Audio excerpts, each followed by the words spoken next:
Hey friends, come work with me while I answer some really great questions that I received on the channel. We'll talk about my job as a cloud security architect versus a cybersecurity architect and whether this is a job for an entry-level professional or not. Now, this is a faceless video. I've been struggling with a really bad eye infection lately and that's really knocked my confidence to come on camera. So I've been meaning to try out the work with me and study with me videos, and now seems like a perfect opportunity. So if this is your vibe, enjoy the background music and let's get into this. Now this video will dive deeper into the topic of comparing a cybersecurity architect role versus a cloud security architect role. But I also wanted to shed some light into the various architect positions that actually exist in the information security space. So in case this piques your interest, these are the different type of security architect roles there are. First up, the information security architect. Now, the InfoSec architect really focuses on designing and implementing security measures and controls to protect an organization's information systems. Now, this role does involve developing security policies, doing risk assessments, and making sure that the organization would be compliant with various industry and regulatory standards. Then there's also the network security architect. Now, this person specializes in, as you may have guessed, securing an organization's network infrastructure. So they design secure network architectures, implement firewalls and IPS IDS systems, and they ensure that there is integrity and confidentiality and availability across the network layer where, of course, data is being transmitted, etc. Then we have my role, which is the cloud security architect, which basically secures cloud environments and services, but I will go much deeper into the cloud security architect role. We have the data security architect. So the data architect focuses on protecting data assets in the organization. So this might include designing data encryption strategies or implementing DLP, data loss prevention solutions, and making sure that compliance is in order when it comes to data protection and the data regulations. Then we have the application security architect or AppSec architect. This person specializes in securing software applications. They have the responsibility of doing tasks like threat modeling, performing secure code reviews, and implementing security controls throughout the software development lifecycle, so SDLC. Then we also have the enterprise security architect. Now, the EA, enterprise security architect, works on strategic level initiatives. So they work on integrating security into the overall enterprise architecture. So this involves aligning kind of the security strategies with the business objectives, and then developing security roadmaps and ensuring security measures are integrated across all IT systems and processes. And finally, we have the security solutions architect. Now, this person focuses on designing security solutions that's specific to different business needs. So this role would involve collaborating with stakeholders to understand security requirements and also developing customized security solutions that address the specific requirements of each solution that the business needs. Now, each of these security architect roles do require a deeper understanding of security principles and technologies. You have to have the ability to adapt to the specific security challenges of each different organization that you work with. And then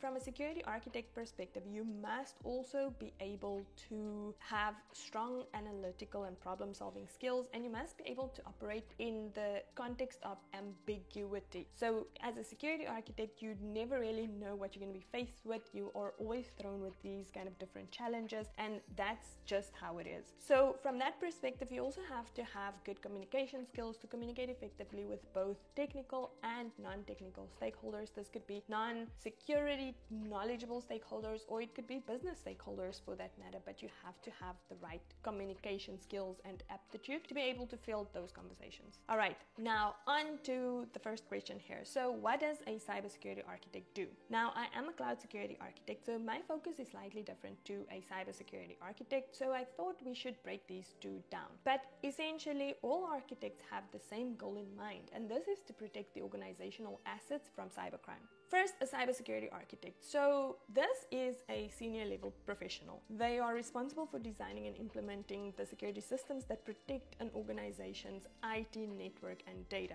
They do tasks like they design and implement, so they create comprehensive security architectures that will help protect the organization against cyber threats. So think specifically to malware, ransomware, phishing attacks, etc. So the systems that they would implement could include things like firewalls, VPNs, intrusion detection systems, XDR, EDR, endpoint detection and response. So those are kind of the controls that they would design and test and then architect and then implement for the organization. Then we also have vulnerability assessment and management. So they could be doing vulnerability testing, they could be conducting security assessments, gap analysis to understand what the weaknesses are, and then they would also develop technical strategies to actually fix these weaknesses. Then there's also an aspect of security policies and protocols that they follow to make sure that the organization's security measures are actually aligning with the business goals. So you can think, if the business wants to become a technology forward company, the security architect is really important to ensure that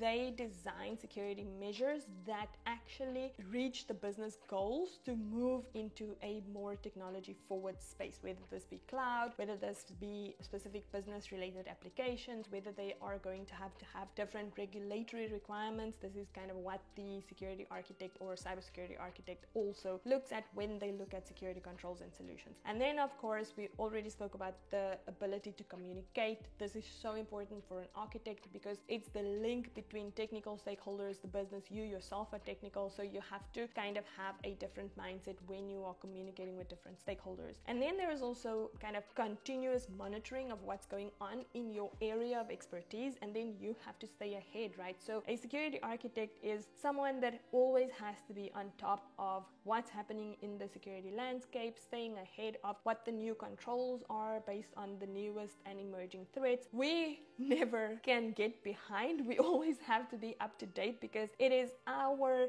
job to introduce the organization to new controls and new specific requirements that there might be. Then my role as a cloud security architect. So I focus specifically on securing cloud computing environments. As more and more organizations are migrating to the cloud, or organizations have already migrated to the cloud, there's a huge demand for cloud security controls. The cloud is not inherently secure, and while many businesses do find more value in security in the cloud, it doesn't come with inherency. A cloud security strategy is still required, and kind of that's what I do as the cloud security architect. So I help to develop and execute the cloud security strategy specifically for my business in terms of the cloud-based applications, infrastructure assets, data protection, etc. So we need to ensure that cloud services are meeting industry and security standards as well as legal and regulatory requirements. This is so important when moving into the cloud because it's so easy to void data protection requirements because of the ease of deploying anything anywhere in the world. Then it is also about designing and implementing, right? So designing secure cloud architectures and then incorporating different security best practices. We have to consider encryption, identity and access management, cloud-based threat detection, posture management, so this might be implementing automation tools like your CSPM, which is a cloud security posture management capability. And then we also have to care about what happens when there is an incident. Incident response is a very big deal when it comes to the cloud security strategy. Then of course we have to consider compliance and governance. So ensuring compliance with different worldwide regulations, industry-based regulations. This could be GDPR for the EU, healthcare, HIPAA, payment card industry, PCI DSS. These are all critical parts of the role and the consideration when it comes to managing cloud security effectively. Then the cloud security architect actually has, in my view, a more difficult task when it comes to collaboration with teams, because we have to collaborate with developers, engineers, admins, business, etc. And so these are many different hats that the cloud security architect has to wear, because you have a different conversation and a different style of educating a developer than what you have to educating a business stakeholder. So the span of your communication skills and your collaboration skills is very, very broad and very wide. And so you have to be really good at that aspect to bring all your stakeholders on board and to get them to buy into the strategy that you have for cloud security. And then there's, of course, the continuous testing and monitoring. So security testing, vulnerability scanning, pen testing, identifying, security gaps in the cloud space and how those can be remediated. Now, let's go to the next question. So, can entry-level people apply for cybersecurity architect jobs? In all transparency, security architect positions are generally not entry-level roles. So, these positions typically require a significant amount of experience. So, sometimes it can be between 5 to 10 years of experience in the field, sometimes it's even more, because of the requirement for advanced knowledge in designing and implementing security systems. So you have to think here, you're not only going to manage one control or deploy one control, you are going to design and implement different security controls in accordance with a set out strategy that you may have created as the architect itself, right? So it is a more senior kind of level position, and you do typically require a broader amount of knowledge in the industry to be able to execute effectively on a architect role. Now, entry-level candidates are usually expected to start in roles like security analyst, or maybe you're a sysadmin and you're moving to security, or maybe security engineering roles where you can gain the necessary experience and skills to eventually move into a cybersecurity architect position.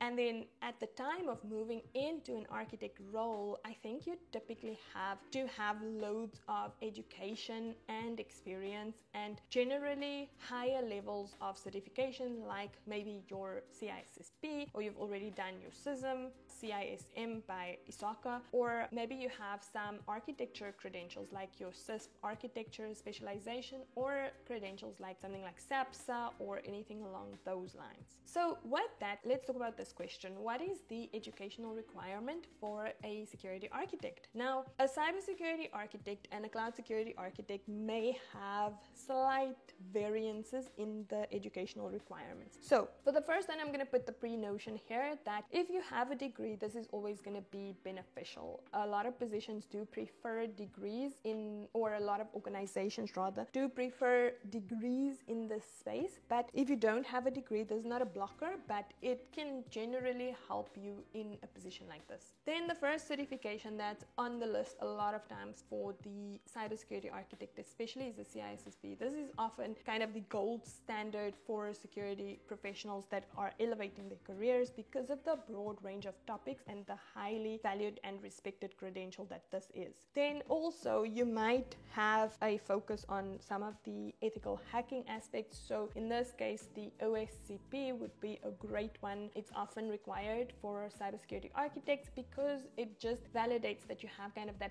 hands-on technical experience when it comes to thinking like a hacker and having the mind of an ethical hacker. Then CISM, sometimes I would say it's often like a toss-up between CISSP and CISM. For more technical architect roles, it's CISP. For maybe less technical architect roles, it might be the CISM. And then, of course, that information security architecture professional. So the CISSP ISAP, which is a specialized certification focusing on designing security solutions by ISC squared. Then from a practical skilling perspective, you would have a deeper focus on network and system security, risk assessments and management, and then vulnerability testing and security auditing, and then communication and leadership. So we've already spoken a ton about those, but those will be kind of what you are talking about when it comes to skilling. Now, for the cloud security architect, there is a slight difference in specialization of certifications here. You might have CISSP, like in my case, I have CISSP, but then in our case, we want to add actually something like the CCSP, which is the cloud security professional. So in this case, it really just pivots our domain directly into cloud as opposed to overall cybersecurity architect domain. Then from here, it's actually about the provider, right? The CSP, the cloud service provider of your choice. So for me, it has always been Microsoft. So I've specialized in every security cert of Microsoft. I've learned a ton about the Microsoft platform. I'm a Microsoft MVP, and so my specialization has been Microsoft. But in other cases, you might then go into the AWS Certified Solution Architect, or you might go to the GCP Security Engineer certification. So this just validates kind of your knowledge on the cloud platform infrastructure. In my case, I am now branching out to multi-cloud. So if you want to tag along and watch me on the journey to multi-cloud, I am targeting AWS first, as I do also, I'm a global architect, so I do support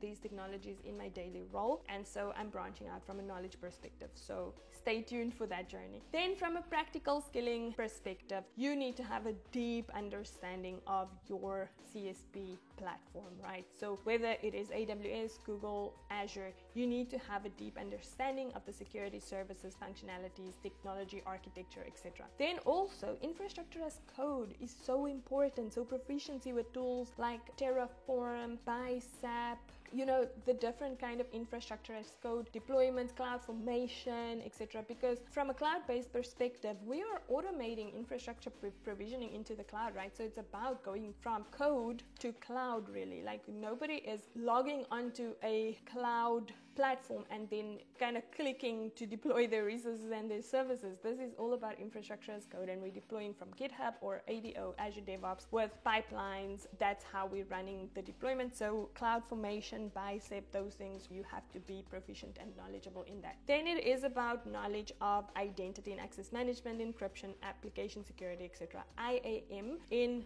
cloud is so important. IAM is the perimeter when it comes to the cloud, and you really need to be proficient in your IAM capabilities. Then of course we talk about regulatory frameworks. You know, you need to have knowledge in terms of regulatory requirements. That was a lot, but both of these roles really do require a strong foundation in cybersecurity principles. But I think to give a clear distinction here, the cybersecurity architect focuses more on kind of your overall IT infrastructure and network security, and the cloud security architect, of course, specializes specifically in cloud. So I think in reality, you know, this would give you the broader overview of security architecture and security architect roles. So I really hope that this video has been informative to you to gain clarity on the security architecture roles. If you have questions, please comment them down below. I might make more videos like this in the future and answering your question next. But until next time, remember to like, subscribe, share this with someone, and I'll catch you in the next one. Bye.